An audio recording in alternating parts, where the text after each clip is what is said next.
وسلام على عباده الذين اصطفى أما بعد أعوذ بالله من الشيطان الرجيم بسم الله الرحمن الرحيم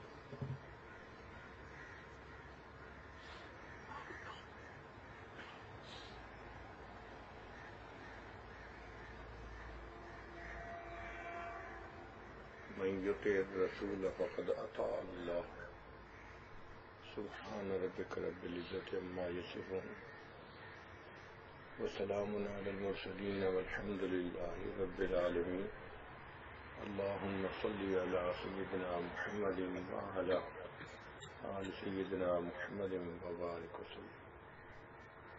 ہمارے سلسلے سلوک میں تین باتیں بنیاد ہیں.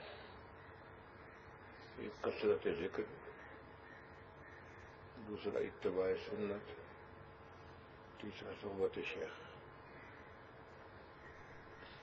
اتباع سنت اور کثرت ذکر دو پر ہیں. ان پروں سے انسان روحانی طور پہ پرواز کرتا ہے. اور صحبت شیخ اصلاح کے لیے ضروری ہے. یہ بھول بھلائیاں کا راستہ ہے. اگر رہبری نہ ہو، گائیڈنس نہ ہو تو انسان غلط ایگزٹ لے جاتا ہے.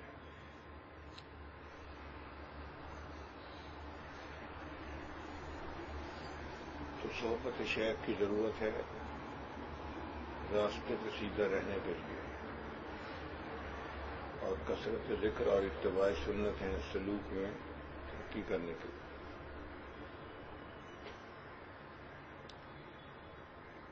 اکثر سالکین ذکر تو کرتے ہیں، کثرت ذکر نہیں کرتے.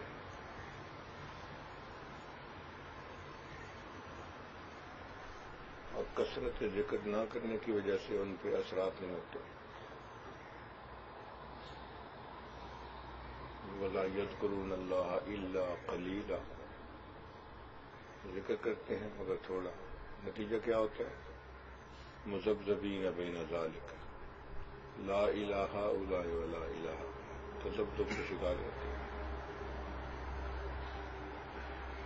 اس لیے قرآن مجید میں فرمایا گیا یا ایھا الذین آمنوا اذکروا اللہ ذکرا کثیرا، اے ایمان والو اللہ کو کثرت کے ساتھ یاد کرو. یہ جو شرط لگائی گئی نا، کثرت کے ساتھ یاد، اس کے پیچھے راز ہے. آپ دیکھیں گرمی کا موسم ہے اور آپ پسینے میں ڈوبے ہوئے ہیں، اور آپ چاہتے ہیں کہ پسینے کی بدبو سے میں جان چھڑاؤں، اور آپ کے پاس ٹب پانی کا بھرا ہوا ہے. آپ پانی میں ہاتھ ڈال کے گیلا ہاتھ اپنے جسم پہ پھیرتے رہیں تو غسل تو نہیں ہوگا، پسینے سے تو جان نہیں چھوٹے گی. گیلا ہاتھ جسم پہ پھیرنے سے تھوڑا کام چلتا ہے، تو پانی بہانا پڑے گا، ڈول بھر کے اپنے اوپر ڈالنے پڑیں گے. پھر پسینے کی بدبو بھی چلی جائے گی، میل بھی ختم ہو جائے گی، اور انسان بالکل تر و تازہ ہو جائے گا. تو ہم جو ذکر تھوڑا کرتے ہیں تو ہماری مثال ایسے ہی ہے کہ پسینے والا آدمی ٹب میں پانی ڈال کے گیلا کر کے اپنے جسم پہ پھیر رہا ہے. اس سے تو میل کچیل دور نہیں ہوتی، بلکہ اور زیادہ جسم خراب ہو جاتا ہے، طبیعت میں بیزاری آ جاتی ہے. تو ہماری کوتاہی یہ ہے کہ ہم ذکر کرتے ہیں، کثرت سے نہیں کرتے.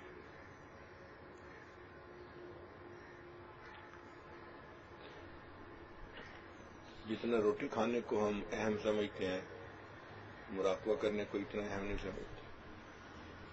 روٹی کھانا نہیں چھوٹتا، مراقبہ چھوٹ جاتا ہے. فرصت ہی نہیں ملتی، کیا کریں. وہی جس چیز کو ہم اہم سمجھتے ہیں اس کے لیے فرصت نکال لیتے ہیں. دفتر کو اہم سمجھتے ہیں، فرصت نکل آتی ہے. گھر کے کام کاج کو اہم سمجھتے ہیں، فرصت نکل آتی ہے.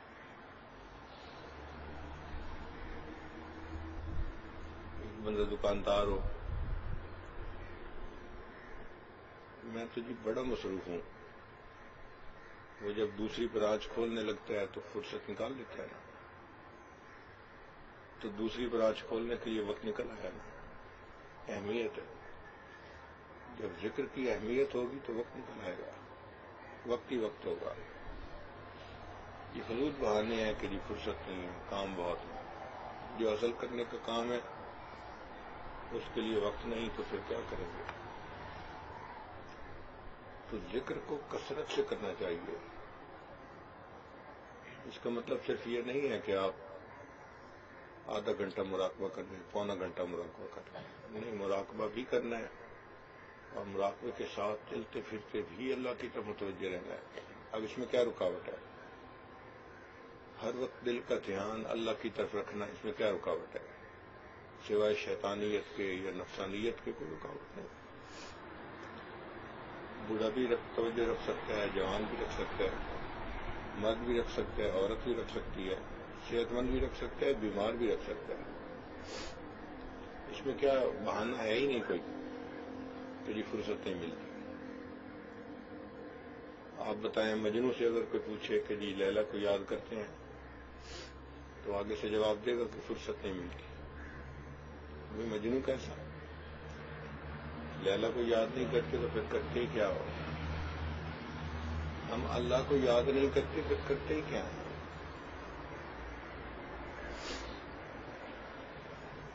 اس لیے ذکر کی بڑی اہمیت ہے. کثرت ذکر کریں گے تو اس کے اثرات نصیب ہوں گے. ذکر کے چند فوائد ہیں. ایک فائدہ تو یہ ہے کہ وساوس سے چھٹکارا ہو جاتا ہے. حضرت شیخ الحدیث رحمۃ اللہ نے لکھا ہے کہ شیطان انسان کے پشت کی طرف بیٹھا ہوتا ہے اور اپنی سونڈ کو بندے کے دل کی طرف رکھتا ہے. بندے کا دل ذکر کر رہا ہو تو پیچھے ہٹا رہتا ہے، اور جیسے ہی غافل ہو تو انجیکشن لگا کے وساوس ڈالنے شروع کر دیتا ہے. تو ذکر سے شیطانی نفسانی وساوس سے جان چھوٹ جاتی ہے. ہمارے پاک میں اللہ فرماتے ہیں ان الذین اتقوا اذا مسهم طائف من الشیطان تذکروا فاذا هم مبصرون. تو ذکر سے شیطانی وساوس سے جان چھوٹ جاتی ہے. شیطانی وساوس تب زیادہ ہوتے ہیں جب غفلت ہوتی ہے. تو ذکر کی کثرت کریں گے تو وساوس سے جان چھوٹ جائے گی. ایک فائدہ. اور دوسرا فائدہ کہ ذکر سے انسان کے دل میں ذات کی محبت پیدا ہوتی ہے. ذکر سے انسان کے دل میں ذات کی محبت پیدا ہوتی ہے. کسی چیز کا ذکر آپ کثرت سے کرنا شروع کر دیں، اس کی محبت دل میں آ جاتی ہے. یہ شریعت کا حسن ہے کہ شریعت نے حکم دیا کوئی عورت اپنے خاوند کے سامنے غیر عورت کا تذکرہ نہ کرے. ہو سکتا ہے اس کے دل میں کوئی بات بیٹھ جائے اور اس مرد کے دل میں اس عورت کی طرف میلان پیدا ہو جائے.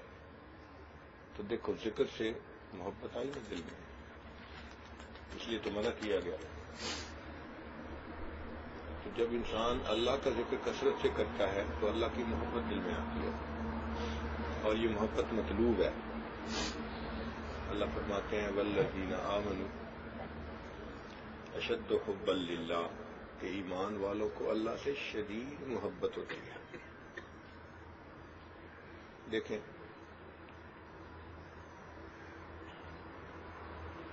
آپ پینے کے لیے پانی مانگتے ہیں اور بیوی جگ پڑے ہوئے میں سے پانی نکال کے دیتی ہے، آپ کہتے ہیں گرم پانی دیا.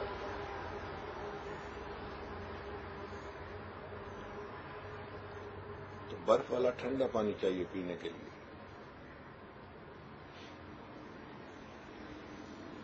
سردی کے موسم میں وضو کرنا چاہتے ہیں اور بیوی وہی روم ٹیمپریچر کا پانی دیتے ہیں، آپ کہتے ہیں ٹھنڈا پانی لیا. اس کا مطلب اب مجھے نیم گرم چاہیے تھا. اور آپ چائے کے لیے پانی مانگتے ہیں